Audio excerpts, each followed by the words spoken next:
प्रिय दोस्तों, हमारा यूट्यूब चैनल ज्ञान चिंतामणि में आपका स्वागत है।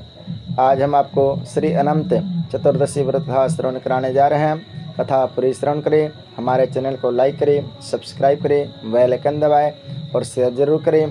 कथा प्रारंभ करते हैं। सुत जी ने शौनक आदि ऋषियों से कहा, पर उस समय में माँ गंगा के तट पर धर्मराज युधिष्ठिर महाराज ने जरासंध के वध के लिए राजसी यज्ञ आरंभ किया। युधिष्ठिर ने भगवान श्री कृष्णचंद्र के सहित भीमसेन, अर्जुन आदि भाइयों के साथ अनेक रत्नों से शोभित मोती जड़ी हुई स्वर्ग के तुल बड़ी विशाल यज्ञशाला बनवाई और उसके लिए सब राजाओं को अनेक प्रकार से जीत कर ले आए।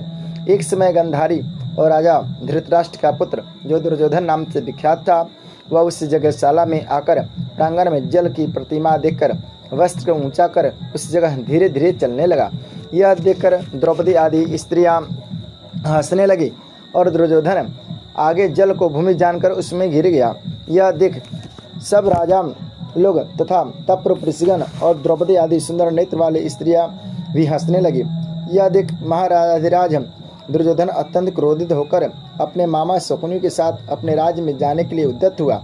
उस समय शकुनी ने अत्यंत मधुर वचन कहा कि हे राजन, आगे बहुत कार्य करना है, इसलिए आप महाक्रोध का त्याग करें। हे राजेंद्र, यज्ञशाला से अपने घर चलने के लिए उठिए। तब ऐसा ही सही, यह कहकर राजा दुर्योधन ने राजाओं के साथ दिल्ली हस्तिनापुर जाकर राजा पांडु के श्रेष्ठ पुत्र युधिष्ठिर, भीमसेन, अर्जुन आदि को बुलाकर अपने राज्य में प्रसन्न होकर जुआ खेलने लगा। उस जुए में नहीं है चल जिनमें ऐसे पांडवों का संपूर्ण धन और राजाधिक जीत लिए। तदंतर भ्राताओं के सहित युधिष्ठिर महान विपत्तियों को प्राप्त हो जंगलों के बीच वंचर जो भिलाधिक है उसके सदृश रहने लगे। पांडवों के इस समाचार को सुनकर श्री कृष्ण वहां गए। सुत जी ने शौनक आदि ऋषि से कहा कि दुख से अत्यंत दुर्बल पांडव लोग वन में रहते हैं। महात्मा श्री कृष्णचंद्र को देखकर क्रम से पूजनादिक और प्रणाम कर राजा युधिष्ठिर बोले, हे प्रभु, भाइयों से हमको यह दारुण दुख प्राप्त हुआ है। इस दुख रूपी सागर में हम कैसे छुटकारा पाएंगे, सो कहिए। हम कौन से उत्तम देवता का पूजन करें अथवा कौन सा व्रत करें जिससे हमको राज्य मिले। हमारा हित तो आप ही की कृपा से होगा। ऐसा सुनकर श्री कृष्ण महान बोले, हे युधिष्ठिर, पुरुषों और स्त्रियों के समस्त पापों को नष्ट करने वाला अत्यंत उत्तम एक अनंत नामक व्रत है, जो भाद्रपद मास की शुक्ल पक्ष की चतुर्दशी तिथि को होता है। उस व्रत के अनुष्ठान मात्र करने से संपूर्ण पापों का नाश हो जाता है। ऐसा सुनकर राजा युधिष्ठिर ने कहा कि हे वासुदेव, आपने तो अनंत व्रत कहा, सो क्या शेषनाग का अथवा अनंत नाम के नक्षत्र का व्रत है? यह अनंत परम ब्रह्म का यह व्रत है। हे केशव, यह अनंत किस देवता का नाम है, जो सत्य सत्य कहिए। ऐसा सुनकर श्री कृष्ण भगवान बोले, हे धर्मराज, अनंत हमारा ही नाम है, इससे हमारा ही स्वरूप जानो। सूर्य आदि जितने देवता हैं और कालादिक जो कहे जाते हैं, सब हमको ही जानो। और कला, काष्ठ, मुहूर्त आदि, दिन रात्रिता, ये सब जितने श्रीवान प्राणी हैं तथा पक्ष, मास, ऋतु, वर्ष, युग और कलादिक की व्यवस्था, सब मुझी को जानो। यह जो मैंने कलादि कहा है वह इस अनंत नाम से प्रसिद्ध है। वहीं मैं भूमि का भार अल्प करने के लिए इस समय कृष्ण नाम से अवतरित हूँ। दानवों का नाश तथा साधु पुरुषों की रक्षा के निमित्त मुझे वासुदेव के कुल में भी उत्पन्न जानो। आदि अंत मध्य जिसका नहीं है, ऐसे कृष्ण, विष्णु, शिव, वैकुंठ, सूर्य, चंद्र, सर्वत्र व्याप्त ईश्वर मुझको जानो। हे युधिष्ठिर, नहीं है उत्तम जिसमें ऐसा विश्व रूप जो योगी लोगों से ध्यान किया गया, वह संपूर्ण रूप वाले अनंत हम ही हैं, जिससे 14 इंद्र, 8 वसु, 12 सूर्य, 11 रुद्र, 7 ऋषि, 7 समुद्र तथा वृक्षादि सहित संपूर्ण पर्वत हम ही को जानो। और 27 नक्षत्र, 10 दिशाएं, पृथ्वी, 7 पताल तथा भूर्भुवादिक 7 स्वर्ग, यह सब हम ही हैं। इस विषय में कुछ भी संदेह न करो। ऐसा वचन सुनकर राजा युधिष्ठिर बोले, हे सर्वव्यापी भगवान, अनंत व्रत का महत्व तथा विधि कहिए। अनंत व्रत का अनुष्ठान करने वाले प्राणी को क्या पुण्य और क्या फल मिलता है, वह भी कहिए। पूर्व काल में यह अनंत व्रत किसने किया और मृत्युलोक में किसने प्रकाशित किया, यह सब विस्तार पूर्वक हमसे कहिए। युधिष्ठिर का ऐसा वचन सुनकर भगवान श्री कृष्ण बोले, शतयुग में सुमंत नाम का एक ब्राह्मण था। उसने वशिष्ठ गोत्र में उत्पन्न सुंदर दीक्षा नाम के भृंगु ऋषि की कन्या के साथ वेदोक्त विधि से विवाह किया। हे राजन, दीक्षा नाम की स्त्री से समय पाकर अनेक सुंदर लक्षणों से युक्त एक कन्या उत्पन्न हुई। वह शीला की नाम की अत्यंत सुशीला कन्या पिता के घर बढ़ने लगी। उसकी पतिव्रता माता काल ज्वर के दाह से दुखी हो और नदी के जल में प्राण त्याग कर स्वर्ग को चली गई। तदंतर उस सुमंत नामक ब्राह्मण ने धर्म नाम की एक दुशीला नाम की कन्या से विधि विधान पूर्वक विवाह किया। वह स्त्री नाम के ही सदृश दुष्ट स्वभाव, कर्कश वचन बोलने वाली और बड़ी प्रचंड थी। वह शीला नाम की कन्या पिता के घर गृह कार्य करने में बड़ी चतुर थी। वह आंगन बाहर दरवाजे के ऊपर और देहली के ऊपर स्वस्तिक, शंख, कमल के नीले, सफ़ेद और काले अनेक प्रकार के चिन्हों को लिखकर दिखा करती थी। इसके अनंतर इसी तरह बहुत दिन बीतने पर कौमारावस्था में प्राप्त वह शीला पिता के घर में बड़ी मंगल देने वाली हुई। उसको देखकर पिता सोचने लगा कि हम यह कन्या पृथ्वी में किस गुणवान वर को दे। ऐसा विचार कर वे दुखे हुए उसी समय वेद वेदांग जानने वाले कौंडिन्य नाम के मुनि कन्या के लिए आए। वे बोले कि तुम्हारी गुण युक्त कन्या मैं विवाह करना चाहता हूँ। ऐसा सुनकर पिता ने शुभ दिन में ब्राह्मणों में इंद्र तुल्य कौंडिन्य मुनि को अपनी कन्या दे दी। श्री कृष्ण जी ने कहा, हे धर्मराज, सुमंत ने वेद विधि से उसका विवाह कर दिया। उस समय वहाँ पर स्त्रियाँ गीत गाने लगे और ब्राह्मण लोग स्वस्ति वाचन करने लगे, बंदी जय घोष करने लगे। इस प्रकार विवाह कर सुमंत ब्राह्मण अपनी कृषा स्त्री से बोला, दामाद के संतोष के लिए कुछ द्रव्याधिक दहेज में देना चाहिए। ऐसा सुनकर वह कृषा क्रोध से घर की शोभा बिगाड़कर संपूर्ण द्रव्याधिक पेटी में अच्छी तरह बंद कर दामाद से बोली कि आप अपने घर जाइए, हमारे घर में कुछ भी द्रव्य नहीं है। यदि विश्वास न हो तो देख लीजिए। श्री कृष्ण ने कहा, हे पार्थ, ऐसा सुनकर वे मुनि उदास हुए और वह कन्या भोजन से बचे हुए अनादि को मार्ग में खर्च करती गई। कौंडिन्य मुनि भी उस सुमंत की कन्या शीला को बैलगाड़ी पर बैठाकर शनैः शनैः चलने लगे। जाते जाते पुण्यदायक जमुना नदी को देखकर उसके किनारे रथ खड़ा कर शिष्यों को नियुक्त कर वे स्नान संध्यादि करने गए। मध्याह्न के समय भोजन का समय जानकर रथ से उतर नदी के किनारे उस शीला ने लाल वस्त्र पहने हुए स्त्रियों के समूह को चतुर्दशी के दिन श्री जनार्दन भगवान का पूजन करते हुए देख उनके पास जा उन स्त्रियों से शीला धीरे से पूछने लगे, तुम लोग यह क्या कर रही हो? इस व्रत का क्या नाम है? ऐसा सुनकर शील ही श्रृंगार है जिसका ऐसे उस शीला से वे स्त्रियाँ बोली, यह अनंत का व्रत है, हम अनंत भगवान को ही पूजते हैं। ऐसा सुनकर शीला बोले कि मैं भी यह उत्तम व्रत करूँगी। इस व्रत की क्या विधि है और यह व्रत किस प्रकार का है? इससे क्या दान होता है? कौन देवता पूजे जाते हैं?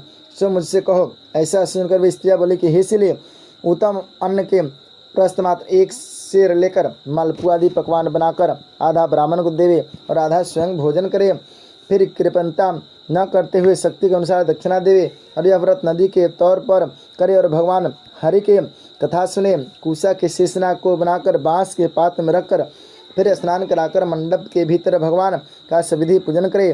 चंदन, पुष्प, धूप, दीप और अनेक प्रकार के नैवेद्य आदि मिष्टान सहित रखे। उनके आगे मजबूत सूत का डोरा केसर रंग का 14 गांठ देकर बाएं हाथ में बांधे। प्रथम यह स्मरण करे कि हे वासुदेव, नहीं है अंत जिसका, ऐसे संसार पे महासागर में डूबे हुए मेरे अच्छी तरह उद्धार करो और अपने अनंत रूप में लीन करो। हे सूत्र रूपी अनंत भगवान, आपको बारंबार नमस्कार है। ऐसा स्मरण कर सूत्र रूपी अनंत भगवान को बाएं हाथ में बांधकर सच्चित हो भोजन करे। संसार पे अनंत नारायण भगवान का ध्यान तथा भोजन कर अपने घर जाएं। हे भद्रे, यह व्रत तुमसे कहा। भगवान श्री कृष्ण युधिष्ठिर से बोले, हे राजेंद्र, प्रसन्न चित्त से ऐसा व्रत विधान सुनकर वह शीला भी सुंदर डोरे को हाथ में बांध व्रत करने लगी। जैसा 14 गांठ देकर बाएं हाथ में बांधना कहा है, वैसा बांधकर अपने भोजन का आधा ब्राह्मण को दे। अवशिष्ट स्वयं खाकर फिर प्रसन्न हो पति के साथ बैलगाड़ी द्वारा अपने घर को गई। तब से उनका शुभ सुगुणों पर विश्वास हो गया। यह अनंत व्रत करने से गोधन और धन धन्य आदि से भरपूर हो गया। वह सुने से ग्रथित माणिक और मोतियों के हारों में भूषित और अतिथि पूजन में श्रद्धा व्याकुल रहती थी। सुख से रहकर वह मणियुक्त करधने या मोतियों की मालाओं से अलंकृत घर में पति के साथ उत्तम वस्त्र पहन सावित्री के समान शोभित होने लगे। किसी समय पति ने बैठी हुई शीला के हाथ में बंधा सुंदर डोरा देखा और शीला से बोला कि हे शीली, डोरा क्या तूने मुझे बस में करने के लिए बांधा है? इसका कारण कहो। ऐसा सुनकर वह शीला बोली कि धन धान्य संपदा मनुष्य को मिलती है, वही वह अनंत हमने धारण किया है। भगवान श्री कृष्ण ने कहा कि लक्ष्मी के मद में अंधा होकर शीला के ब्राह्मण पति ने शीला के वचन सुनकर उसकी बाह के डोरे को जल्दी से तोड़ दिया और अनंत कौन है ऐसा कहते हुए पाप कर्म करते हुए मूर्ख ने डोरा को अग्नि की ज्वाला में डाल दिया। उधर शीला व्याकुल होकर हाहाकार करती दौड़ी। उसने डोरे को लेकर दूध में डाल दिया। इस पाप कर्म से उसकी वह लक्ष्मी नष्ट होने लगी। गौ आदि चोर ले गए, घर में आग लग गई, सब धन नष्ट हो गया। जो जिस तरह से धन आया था उस तरह फिर चला गया। इसी तरह कुटुंब से भी कलह होने लगा, भाइयों में लड़ाई होने लगी। अनंत को फेंकने के पाप से घर में दृढ़ता घुस गई। भगवान श्री कृष्ण ने कहा कि हे युधिष्ठिर, उसके साथ संसार में कोई बातचीत नहीं करता था। वह शरीर से अति संतप्त हो गया और मन से भी दुखी रहता था। बड़े भाई दुख को पाकर कौंडिन्य मुनि ने अपनी पत्नी शीला से कहा, हे शीले, एकाएक उत्पन्न इस सुख के कारण मैं दुखी हो गया। मेरा संपूर्ण धन नष्ट हो गया। सोने से कलह होता है और मुझसे कोई बात नहीं करता। शरीर में नित्य ज्वर आदि ताप रहते हैं। चित्त में बड़ा ही खेद होता है। इसका क्या कारण है? तुम जानती हो तो कहो, क्या उपाय है जिससे मेरा भाग्य अच्छा हो? ऐसा सुनकर शील ही है आभूषण। इसका ऐसा सुंदर स्वभाव वाली शीला पति से बोली कि अनंत फेंकने के पाप कर्म से यह सब हुआ है। हे महाभाग, उसके लिए उपाय करें, तब फिर सब ठीक हो जाएगा। ऐसा उसके कहने से वह ब्राह्मण मन में ही हरे भगवान के शरण में गया। इसके अनंतर वह कौंडिन्य मुनि खेत को प्राप्त हो वन को गए। वहाँ से उत्तम ब्राह्मण वायु का भक्षण कर तप करने की इच्छा से उस परमेश्वर का ध्यान करते हुए सोचने लगे कि जिसके प्रसाद से मुझे धन अधिक मिला और उसके अपमान करने से मैं निर्धन हो कष्ट को प्राप्त हो गया, मुझको अतिशय सुख दुख देने वाला धनाधिक हुआ। ऐसा चिंतन करते हुए गहन मन में घूमने लगे। वहीं पर फलाफुलाई का आम का वृक्ष देखा। वह ऐसा था कि जिस पर एक भी पक्षी नहीं था और करोड़ों कीड़े थे। उसने आम के वृक्ष से पूछा कि कहीं अनंत भगवान को देखा हो तो हे सौम्य, कहो, मेरे चित्त में अतिशय दुख है। यह सुनकर वह आम का वृक्ष बोला, हे ब्राह्मण, मैं अनंत भगवान को नहीं देखा है। यह सुनकर वह दुखी होकर चल दिया और अनंत भगवान को कहा देखेंगे, ऐसा विचार करते हुए घूमने लगा। इतने में बछड़े से गौ को देखा जो वन के मध्य में इधर दौड़ रही थी। भगवान श्री कृष्ण ने कहा कि हे पांडव, वह ब्राह्मण गौ से बोला कि तुमने अनंत भगवान को देखा हो तो बताओ। इसके बाद गौ बोले कि हे कौंडिन्य, मैं अनंत भगवान को नहीं जानती हूँ। उसके बाद आगे जाकर घास पर बैठे हुए वृषभ को देखकर उसने पूछा कि हे गौपति, तुमने अनंत भगवान को देखा है? बैल बोला कि मैंने अनंत भगवान को नहीं देखा है। उसके बाद आगे जाकर बड़ी सुंदरी दो पुष्करनियों को देखा। उन बावलियों का जल उसमें से इसमें और इसमें से उसमें आता जाता हुआ अनेक प्रकार का कल्लोल करता और कमल कलहार कुमुदिनी आदि के पत्तों सिक्त होकर शुभमान हो रहा है। भ्रमर, हंस, चकोर, बगुल आदि पक्षियों से सेवित उस पे को देख ब्राह्मण ने उन दोनों पुष्करनियों से पूछा कि तुम लोगों ने भगवान अनंत भगवान को कहीं देखा है? यह सुनकर वे दोनों पुष्करनियां बोली कि हे द्विज, हमने अनंत भगवान को नहीं देखा। आगे जाकर उसी तरह एक हाथी और एक गर्दभ देखा। उन दोनों से भी ब्राह्मण ने पूछा, क्या आप लोगों ने कहीं अनंत भगवान को देखा है? ऐसा पूछकर ब्राह्मण निराश उस जगह बैठ गया। फिर वह ब्राह्मण होश में आकर हे अनंत, ऐसा कहते कहते उठकर चित्त में यह निश्चय करता हुआ कि अब मैं जरूर प्राण त्याग दूंगा। भगवान श्री कृष्ण का हे धर्मराज, उस ब्राह्मण ने प्राण त्याग देने के लिए वृक्ष में फांसी लगा ली। उसी समय दयार्द हृदय अनंत भगवान भी प्रत्यक्ष वृद्ध ब्राह्मण का रूप धारण कर बोले कि यहाँ आओ। यह कहकर कौंडिन्य का हाथ पकड़कर गुफा में ले गए। उस गुफा में कौंडिन्य मुनि ने एक नगर देखा जिसमें बड़े ही स्वरूपवान स्त्री पुरुष विद्यमान थे और शुभदायक दिव्य सिंहासन पर भगवान बैठे थे, जिनके अगल बगल शंख, चक्र, गदा, पद्म और गरुड़ शोभायमान हो रहे थे। कौस्तुभमणि धारण किए, वनमाला आदि अनेक प्रकार के आभूषण धारण किए विश्वरूप अनंत भगवान को उस कौंडिन्य मुनि ने देखा। अतिशय प्रकाशमान स्वरूप वाले भगवान को देखकर उनके आगे ऊंचे स्वर में बोला कि हे प्रभु, आपकी जय हो। ऐसा कहकर तथा प्रणाम कर बोला कि हे नाथ, हे पुंडरीकाक्ष, हम पाप रूप पाप कर्म करने वाले, हमारी आत्मा पाप रूप है और हम पाप ही से उत्पन्न हैं। रक्षा करें, आप मेरे संपूर्ण पापों को हरने वाले हैं।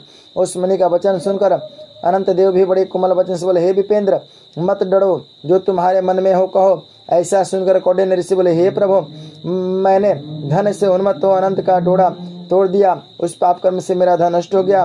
घर में अपने कुटुंबियों से कलह होता है, जिस कारण मुझसे कोई भी नहीं बोलता।